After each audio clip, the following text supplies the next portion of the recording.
Hello friends, YouTube channel में आपका स्वागत है। आगे की वीडियो के अंदर हमने संचालन एक विज्ञान है, कला है और व्यवसाय है, उस टॉपिक पे अपनी चर्चा की थी।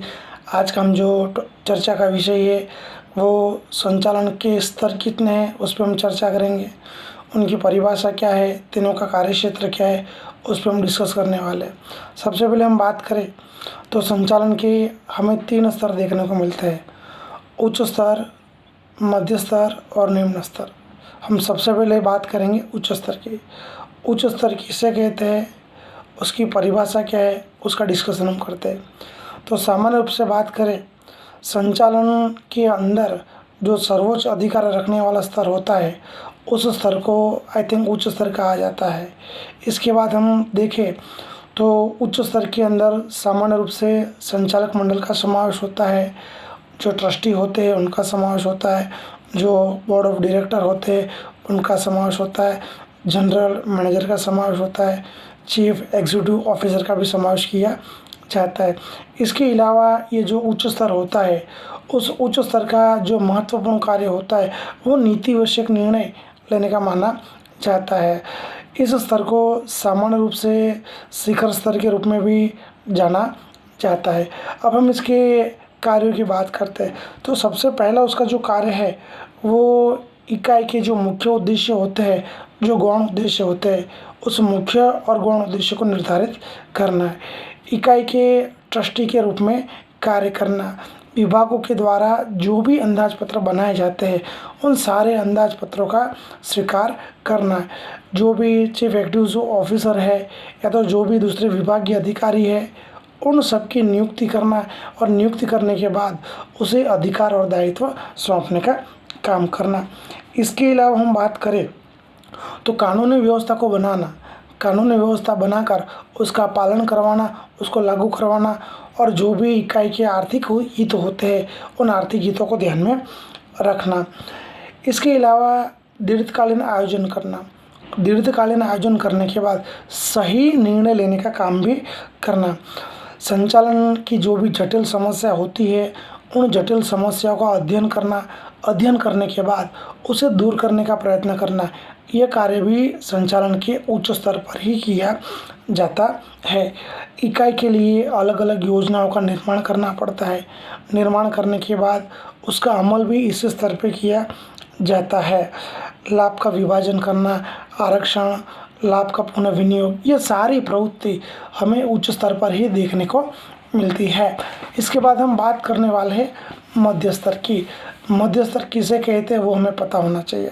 तो मध्य स्तर यानी उच्च स्तर संचालन और निम्न स्तर संचालन, उन दोनों के बीच की जो श्रृंखला होती है या जो कड़ी होती है उसे मध्य स्तर कहा जाता है। सामान्य रूप से मध्य स्तर पर विशेषज्ञ जो होते हैं, जो एक्सपर्ट होते हैं, उनकी नियुक्ति की जाती है।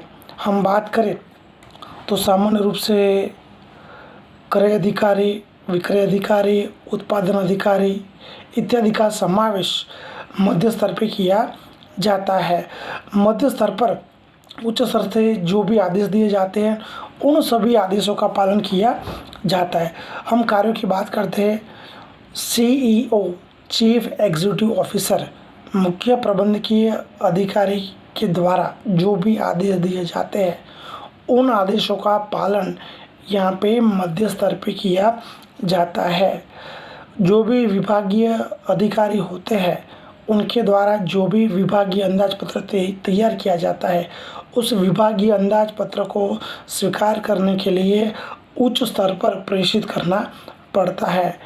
लक्ष्य को सिद्ध करने के लिए नीति, नियम और ढांचे की रचना भी मध्य स्तर पे ही की जाती है।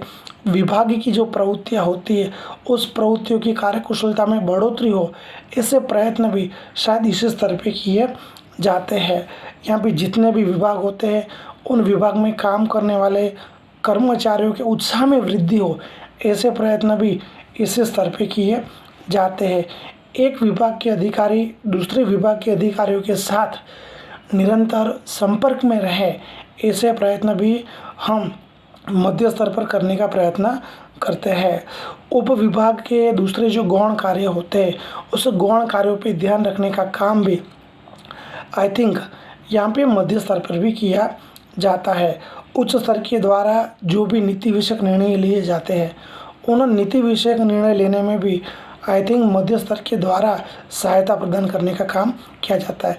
तो हमने देखा कि मध्य स्तर किसे कहते हैं और उसके कार्य कौन कौन से हैं। अब हम बात करेंगे निम्न स्तर के। निम्न स्तर किसे कहते हैं उसे जानने का पहले काम करते हैं, या तो उसकी परिभाषा देखते हैं।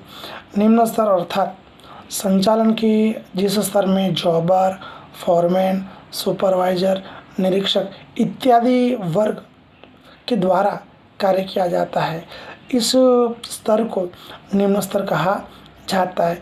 निम्न स्तर को कार्यकारी स्तर भी कहा जाता है, क्योंकि उच्च स्तर के द्वारा जो भी आदेश दिए जाते हैं, जो भी सूचनाएं दी जाती है, जो भी निर्णय होते हैं, उन सब का पालन आई थिंक इस निम्न स्तर पे किया जाता है।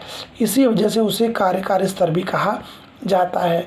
हम निम्न स्तर के कार्य को जानने का थोड़ा प्रयत्न करते हैं। श्रमिक के द्वारा जो भी कार्य किए जाते हैं, उन सभी कार्यों का निरीक्षण भी आई थिंक निम्न स्तर के द्वारा ही किया जाता है। श्रमिकों के अंदर अनुशासन बना रहे, उत्साह बना रहे, ऐसे प्रयत्न भी निम्न स्तर पे ही किए जाते हैं। कर्मचारी के जो कार्य होते हैं, दैनिक कार्य, उन दैनिक कार्यों का आयोजन भी आई थिंक निम्न स्तर पे ही किया जाता है। कर्मचारी व्यवस्था से संबंधित कार्य करना, जैसे कि कर्मचारी को प्रशिक्षण देना, प्रमोशन देना, डिमोशन देना, स्थानांतरण करना, ये सारे कार्य भी आई थिंक इसी स्तर पर किए जाते हैं। इसके अलावा अपने विभाग के जो अधिकारी होते हैं, उनके द्वारा जो भी सूचनाएं होती है, जो भी आदेश होते हैं, वो भी इसी स्तर पर कर्मचारियों को दिए जाते हैं। यंत्रों की व्यवस्था करना, यंत्रों का ध्यान रखना, यंत्रों की मरम्मत करना या यंत्रों की सुरक्षा करना, ये जो कार्य है, ये सारे कार्य भी आई थिंक निम्न स्तर पर ही किए जाते हैं। कर्मचारी के जो भी प्रश्न होते हैं, जो भी समस्या होती है, जो भी प्रॉब्लम्स होते हैं, उनको खोजा जाता है और खोज कर दूर करने का काम भी संचालन के इसी स्तर पर किया जाता है। उच्च स्तर के द्वारा जो भी निर्णय लिए जाते हैं, जो भी नीतियाँ बनाई जाती है, उनका पालन निम्न स्तर के द्वारा ही किया जाता है। तो इस प्रकार हम बात करें तो हमने यहाँ पे संचालन के 3 स्तरों की चर्चा की: उच्च स्तर, मध्य स्तर और निम्न स्तर। उच्च स्तर की परिभाषा क्या है, मध्य स्तर की परिभाषा क्या है और निम्न स्तर की परिभाषा क्या है। उच्च स्तर में, मध्य स्तर में और निम्न स्तर में किसका समावेश किया जाता है, उसकी भी चर्चा हमने की। इसके अलावा उच्च स्तर, मध्य स्तर और निम्न स्तर, उसका कार्य क्षेत्र क्या है, उसके कार्य कौन कौन से, यह भी हमने चर्चा की। तो इस प्रकार से तीनों स्तर की भूमिका हमें अलग अलग देखने को मिलती है, लेकिन फिर भी तीनों स्तर कहीं ना कहीं एक दूसरे के साथ देखने को जुड़े हुए देखने को मिलते हैं। अगर आपको मेरा ये वीडियो पसंद आया हो, लाइक कीजिए, शेयर कीजिए, कमेंट कीजिए और हमारा जो चैनल है उसे सब्सक्राइब कीजिए। धन्यवाद।